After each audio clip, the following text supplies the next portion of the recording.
All right, we're back with another pick'em video. It is Thursday, April 3rd in the NBA. We have a smaller 6-game slate, so I'm going to try to find some value for you guys in this one. We are coming off a 4-0 sweep from yesterday's video. We also talked about a ton of different plays that also smacked, so if you watch the video and listen to some of the leans, we had a lot of good reads yesterday. So I'm going to try to build that momentum into today's video, and of course, if you made some money or something yesterday, definitely go ahead and leave the video a like, comment something down below. If you have an extra second or two, that also always helps the channel, and then of course, subscribe if you are new. So let's get into the recap, then we'll talk about the injury news, and then we'll get into the plays for today. So here's the recap what we talked about for the 4 official plays. Again, we added a ton of different plays in terms of leans and things like that as well. That smacked, like Donovan Mitchell, SGA, guys like Kelly Olynyk's under, Pella Larson, a bunch of guys we talked about end up doing what we thought we were going to do. And here's just the 4-0 sweep to recap it. Domantas Sabonis over his 13.5 rebounds, smacked that against the Wizards. We also talked about his points. If you want to get in his points, he also hit that one. Obviously, that doesn't count as a full win on the video picks, but we'll take the 13.5 rebounds line. That check should be after the rebounds line. 7.5 assists for plus money for Dinwiddie. Yes, official video pick for the plus money. Cash that. He had 10, I think, all in the first half maybe. He was dominating and diming up in that first half, so looked really good. He also cashed his rebounds line and his rebounds and assist line, so added that extra check because we talked about that one as well. Jalen Duren under 13.5 points. He just stayed under. He had 13, so Duren finally doing what we thought in a tougher matchup, stays under there against the Thunder. And then we had Kawhi over 22.5 points. He ended with 28, did a lot of that in the first half as well. So really all really good reads. So like what I was seeing from the board yesterday, and going to try to continue that into today. Again, a little bit of a smaller slate, but we do what we can. As for the teams playing, we got Milwaukee versus Philadelphia. This is a 12-point spread. Just keep that in mind. Giannis should be ready to go. Philadelphia has ruled out all their stars for the rest of the year. No Paul George, no Embiid, no Tyrese Maxey. But we're also not going to see Drummond, no Lowry, no Oubre. So really it's going to be the Quentin Grimes show and the Justin Edwards show. That's who's going to be the bulk of the minutes, and these guys have been playing pretty well. Again, 12-point spread, harder to get to them, but could be a good spot for some of these guys. On the Milwaukee side of things, still no Damian Lillard, still no Bobby Portis, so just keep that in mind. AJ Green, also a game-time decision. Then we got Orlando and Washington here. No injury news for Orlando at this point, and they also got a very weak matchup. Just keep in mind, 14.5-point spread. Can get a little iffy here. You know, Franz and Paolo's lines are going to look really good, but if they go out there and win by 25, they might lose some minutes. I'm not sure why my minutes projection isn't loading. But yeah, ton of injury news for the Wizards side of things. Smart, Middleton, those guys do probably affect how they play defense, at least on Washington. But yeah, no real good reads in this one. 14.5-point spread. I'm kind of out for that one as of right now. I will say Orlando centers, or I guess centers against Washington in general, always someone to look at. So Orlando's center would be Wendell Carter Jr. here. I'm just not as excited about it as I would be for Bam or someone like Sabonis, who are true like rebounding and scoring centers. Wendell Carter Jr. kind of a secondary guy here, but at the same time could get over his lines against a weak defense. Then on the Washington side of thing, going against Orlando, you want to be looking at rebounding centers versus Orlando. Recently, it's been really good, but Alex Sarr, not the best rebounding center I can think of, and his projected minutes are not even that high. I just saw Bub Carrington, A.J. Johnson, Alex Sarr project for 26 minutes. So it's all over the place for both those teams as of right now, namely Washington. Next up, we got Memphis and Miami. Miami's on a back-to-back here, 4.5-point spread in Miami, so just keep that in mind. Andrew Wiggins and Jovic going to be game-time decisions, but doubtful.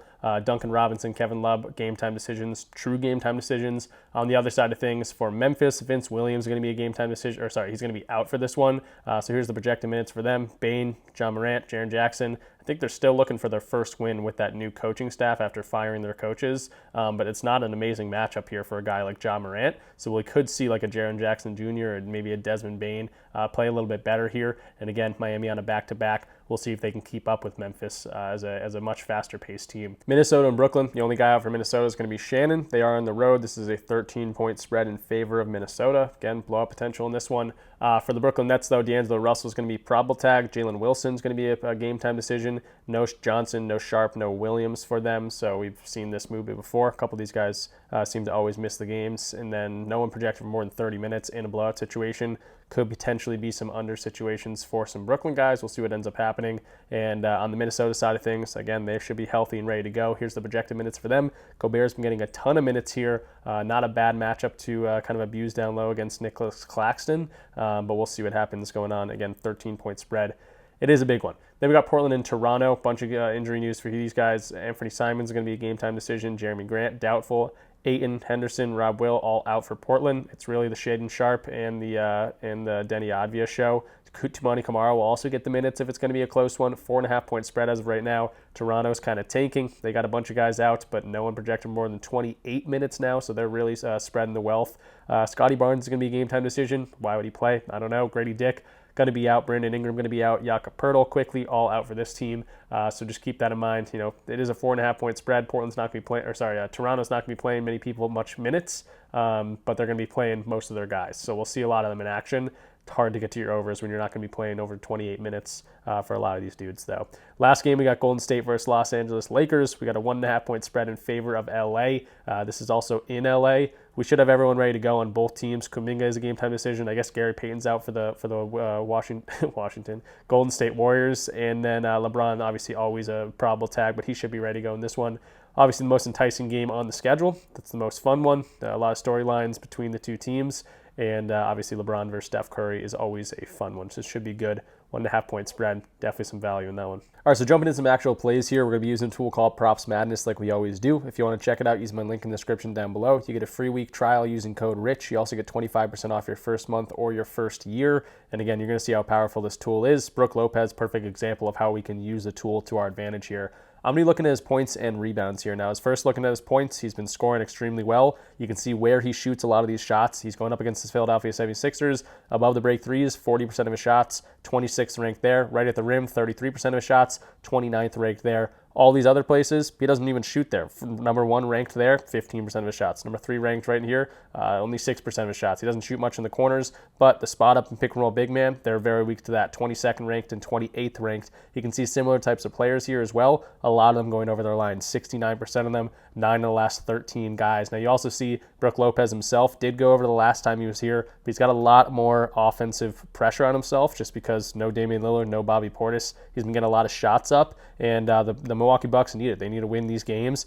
Sure, it's against the Sixers, but they're going to be scrappy. They don't got a lot of guys playing for them right now, but Quentin Grimes, Justin Edwards, a lot of these other guys off the bench. Yabusele, we saw what he was able to do in the Olympics. These guys are NBA players for a reason. It's not going to be super easy on them. It is a 12-point spread. We do have some blowout potential, but if it does stay close, I really like Brook Lopez's chances here. Now, why am I adding the rebounds? Well, first of all, head-to-head, he's gone over in every single game. He's had a couple big rebounding games here in the last few games. Sure, he can have some duds, but similar types of players, these big centers going up against, I guess this positionally, going up against this team, a lot of centers are doing their thing, getting rebounds. So 14 for Mitchell Robinson. Sarr had 7 over a 6.5 line.